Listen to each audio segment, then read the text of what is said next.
Hello, and welcome to Real Person Reviews. I'm Sam, and I'm a real person. And today I want to talk to you about Splatoon, the first one.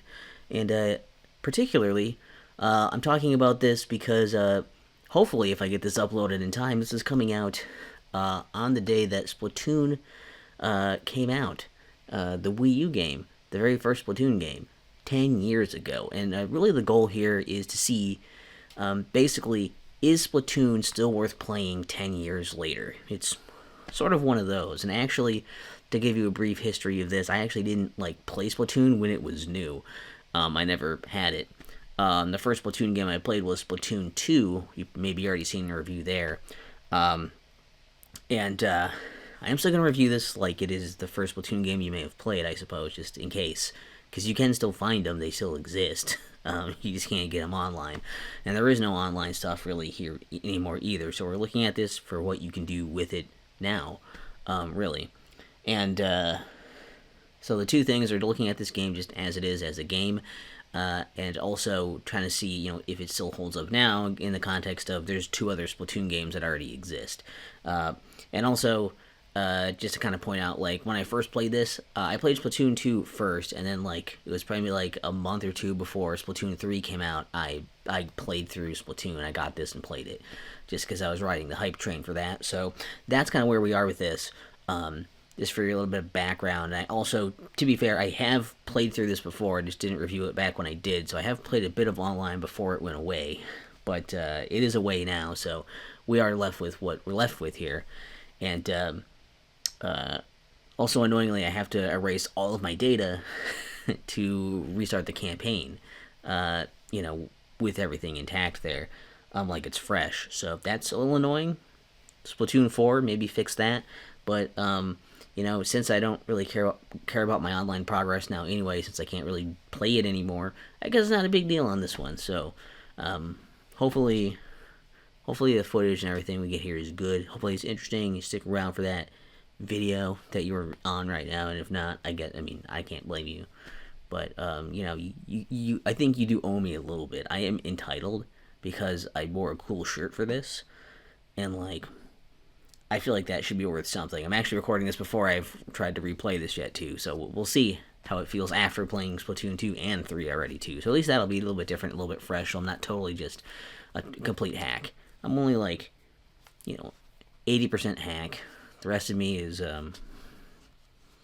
fraud. So for Splatoon, the campaign here, it's the main thing you're gonna play. Where to start? So essentially, you have to go into the little manhole cover thing or whatever in the main square area, and you'll go. And you'll get introduced to this idea already, because you've already been told, oh yeah, the great Zapfish is gone. Where did it go? Well, here you meet Captain Cuttlefish, and he's like, I know where it is. The Octarians came in, and they took it. So we're trying to track it down. So you start in this hub world area, and you're unlocking these levels by kind of traversing around there a bit. And in fact, the hub world in the first few levels is really, really going to learn. I guess there's a little tutorial thing when you very first start the game. Before you do anything, you do have to do a tutorial to get control of the basics. So I guess we should maybe start there and say that it's things like, the simple stuff of this is a third-person shooter. So you're shooting and aiming. You can throw these grenades that take up a bunch of ink because you're shooting ink everywhere. You can swim in your own ink. Enemies will create ink, and if you get an enemy ink, it'll kind of slowly damage you and slow you down. You can't swim in their ink. You can swim on solid ground, sort of, and actually you can fall through grating and stuff like that. But you will swim faster when you're in ink, and also when you need to refill your ink if you run out from shooting too much or throwing grenades and whatnot. You have to either just wait around for it to come back, or you can actually turn into, you hold ZL to go into squid form to be in your ink or whatever. And if you actually swim in the ink, moving in there actually refills it even faster. You also do that to do things you can ink a bunch of surfaces, not all surfaces, but a lot of them. So if you need to get up steep slopes or go up vertical walls and things, you can actually swim up those while in squid form. And then there's a jump button. And I mean, that's the main basic controls are that, the ink, grenades, squid form, swimming, jumping. That's kind of the main things. You can aim either with gyro controls, or you can use your stick controls. And you do have to use the Wii U gamepad though to play. So then, once you get into this whole like solo campaign place to do this, you go and you start selecting these levels to play, and you'll as you're going in these levels, basically each level has like a number of checkpoints you're doing in little sections. Every level usually has some kind of a theme to it and some kind of mechanic that it's like kind of trying to focus on. As the levels progress, they'll be taking those old mechanics and keeping those in there while adding in new ones, just different layers to things, using all the things you've learned so far as you go forward. And you'll kind of be doing that sort of stuff. The levels also have things like when you're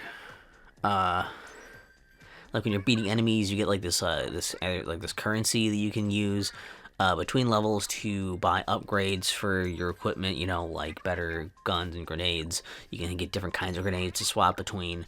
Although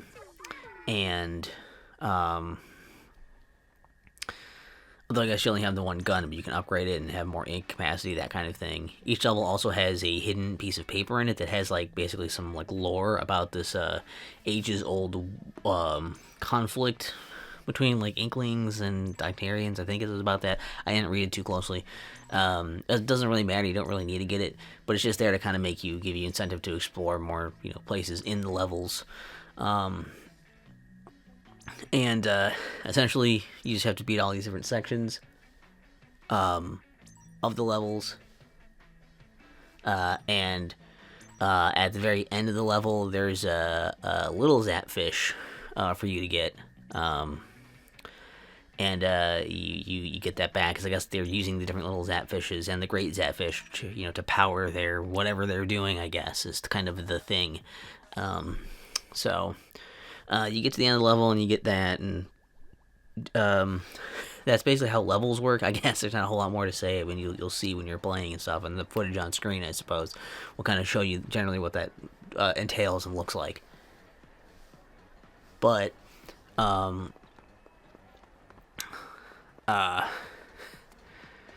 then like between levels or whatever, you need to save so many of those like little Zapfish to unlock the boss kettle in each area.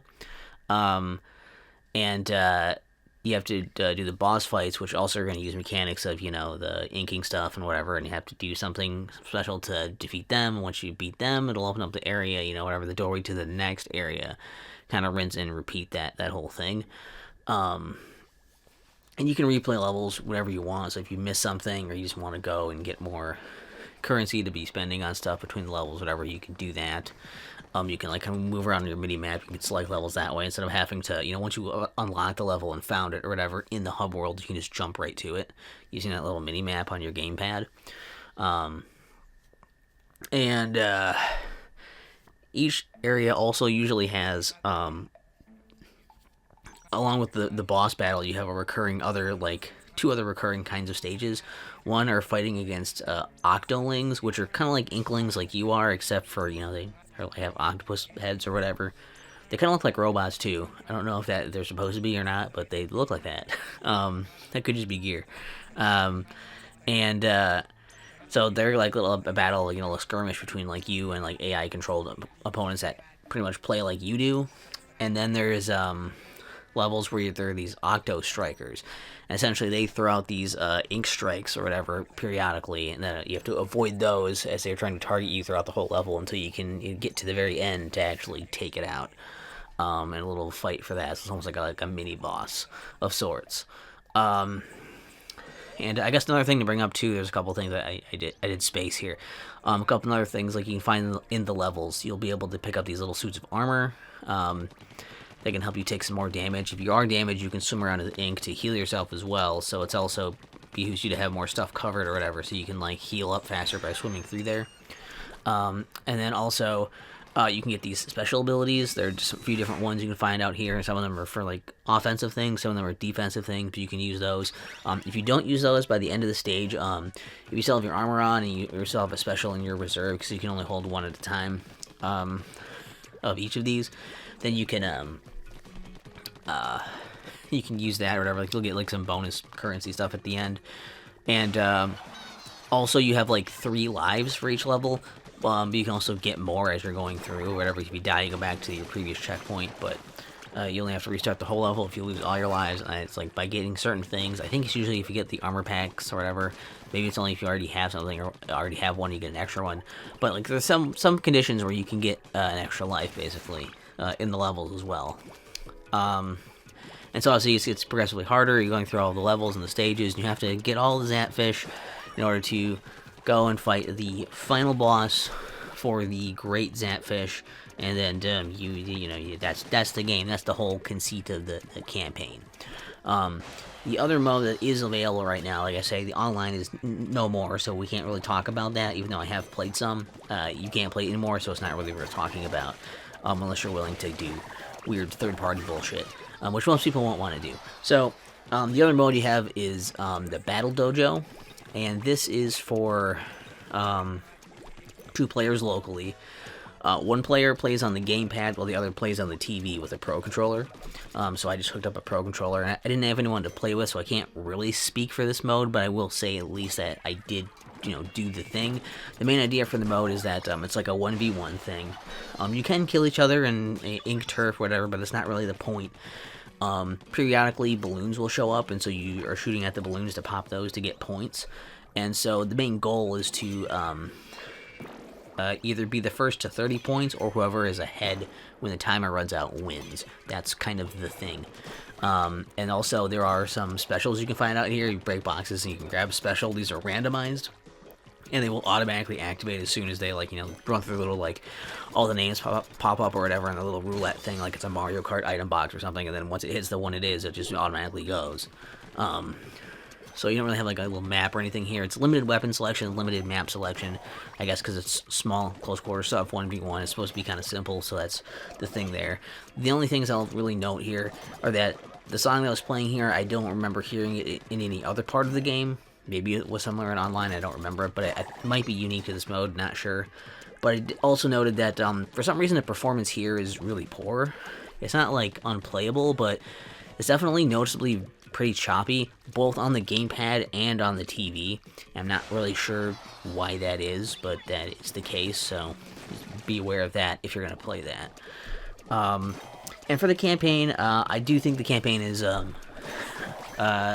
very good. I actually am surprised I still like it this much, especially after playing the other Splatoon games. It's still very good. It has a really good flow to it. Part of that is because of just it is so pleasing to look at, and it is so smooth and fluid to play. Unlike again, it's surprising that the other mode is choppy like that, because the rest of this single player is so fluid. It's really highly polished, where different effects of the vibrant colors and the stark contrast between the lights and the darks, the different background stuff. There's also a style to everything too, where it's they're still kind of sticking to the underwater stuff and the rocks, and sometimes there's weird trees and stuff, whatever. There's just there are a lot of intentional details around here without sacrificing the level design too much, because they're also you're inking surfaces, but some surfaces can't be, so they're trying to be pretty clear as to what things fairly clear as to what things can and cannot be inked. And so they strike a good balance there for what's clear and for gameplay, and also just what's aesthetically nice to look at. I think they strike a good balance here. Plus with the just the music and the art direction of things as well. It just kind of comes together in this package where there's a certain style to this. It just has a kind of a feeling that you don't really have in other games that much. At least I haven't seen that, which helps it stand out, on top of this gameplay that you don't really see in many other games other than later Splatoon games, which is something that I would love to see more games do.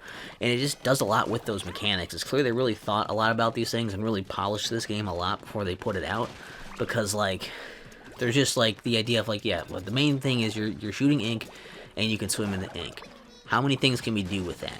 and they managed to do a lot of cool level things. They've got with like shooting sponges and just make those expand, and enemies hit them and they contract. Enemies have their own ink you're trying to avoid, and having the different colors and clashes there. Some things can like soak up your ink and like get rid of it, or cover your ink with a different ink. Moving objects, trying to stay on walls and things moving, sliding through different grates. The ability of trying to find the secrets on all the levels of like all the pages and stuff. Just they even all the boss fights too. They do a lot with this. That is clearly we're really thinking about a lot of fun things you can do with these mechanics, and I really appreciate that. It's really cool to see. And fun to play. It's also like really well paced too, I think, and like a nice sense of progression of like getting some other unlocks of like I'm getting like I'm not just like doing the level to do the level. I'm also like kind of like getting some sense of progress along the way, with my upgrades. So there's like a little bit there, and it helps make it easier if you are struggling with it. And like I say, it's a decent pace of a game. It's not like it doesn't drag on for a long time, but it also doesn't feel like I'm like speed running through the thing. That's it's really cool. I think they nailed it pretty good with this whole campaign, especially for something that definitely feels like an aside. They obviously were focusing more on the online play, so the fact that the solo campaign is this good is also pretty impressive. I think it's pretty cool. I think as far as like complaints for it, I don't have a lot. I will say that final boss fight is pretty tough. It's like there's a spike there. It's not as hard as I remember, but it is pretty difficult. There's a lot going on, and like nothing else in the game really like pushes you that hard until that boss fight. So that's probably where you're going to see a lot of your deaths and game overs when you have it, because it is significantly harder than pretty much everything else you've faced so far in the game. Also, I noticed that like some of the recurring stages, it's kind of nice to have like a staple, I guess, but fighting Octolings, or doing the levels with the Octo Striker, having these levels here like repeat on like different stages and layouts and things, it's okay, but it does feel like a little bit of padding in a campaign that isn't like super long to begin with. I don't know if we necessarily needed to have those on like every area. So I think it maybe could have had a bit more variety there instead of having those repeat things, but I don't know, it's not necessarily bad. It's just it's a choice they made, and I don't know, it's hard to say which way it would be better. What else? Some of the stuff is probably like more minor things. It's kind of annoying you have to use the gamepad, because other than like looking at your map, which I never really did, you shouldn't really need it. Everything else could be done on a Pro Controller, but they force you to use the gamepad the whole time. They also actually force you to use the gyro controls right when you start the game. They don't let you switch to regular stick controls, which I did switch to once I could, because I'm not very good at gyro controls. I think it would be garbage at it if I was playing the whole thing that way. But it's a nice option. It's weird that you can't switch the option until you've like done the tutorial part with that option. Or without the choice with gyro, and that's how you have to do that part. And then I think probably the hardest thing to like adjust to was the jumping. Jump is on the X button, which is just weird. I don't know why it's X. I think it's usually like B on these controllers, so having it on X is just strange to me. I don't know if they it's closer to the stick or something, so it's easier to hit. I don't know. I'd rather, if they want to make it easier to jump while aiming and other stuff, whatever, they should have put it on like a shoulder or something, and something different. But having it there is just a really awkward choice, I think. I don't know why that was a decision. They also don't do it in later games, so I'm glad they changed it. I don't know why that was the choice here. Really, really strange. But, I mostly got used to it. It's not like 100%. I'll never be 100% like, that's natural. I'll remember to do that, It takes a while to adjust every time. Oh, and also the upgrades. I was going to mention those too. I like them, but with the campaign's length, you actually won't get all the upgrades. Like, I played through this game like straight through, and unless you have to repeat levels multiple times, so I had to repeat a few levels even. You won't end up with enough currency to buy all of your upgrades. So you'll either have to grind those out or just not have them near the end. And like you probably want at least some of those for that final boss fight.